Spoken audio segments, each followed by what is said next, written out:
আসসালামু আলাইকুম সবাইকে। সবাই কেমন আছেন? আজকে দেখেন একটা কি পুডিং বানাতে নিয়ে আসছি। পুডিং সবাই পারে, তারপরও আজকে আমি একটু দেখাচ্ছি পুডিং। হালকা করে কেকের মোল্ডটাকে একটু চিনি ছিটে চুলার উপরে একটু একটু ধরে ধরে ওইটাকে ক্যারামেল করে সাইডে রেখে দিলাম আর পানি গরম করতে দিয়ে দিলাম। এবার আমি 3টা ডিম নিচ্ছি। 3টা ডিমটাকে ভালো করে চিনি দিয়ে হাফ কাপ চিনি দিছি, ভালো করে ফেটাইছি আর দুধ জাল করে ঠান্ডা করে রাখছি হাফ কেজি। তারপরে এগুলোর সাথে মিশিয়ে দিলাম। পুডিং বানানো খুবই সহজ, যারা না পারে তারা একবার দেখলেই পেরে যাবে, বেশি সমস্যা নয়। তারপরে এই যে এটা ঠান্ডা হয়ে গেছে, এর মধ্যে এবার ঢেলে দিব ভালো করে মিক্সচারটা। তার আগে আমি একটু হাফ চামচের মতো ভ্যানিলা এসেন্স দিয়ে দিলাম।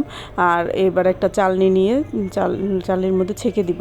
ছেঁকে দিলে দেখা যায় ভিতরে কিছু শক্ত শক্ত ডিমের থাকে, ওগুলো একটু ফেলে দিতে হয়।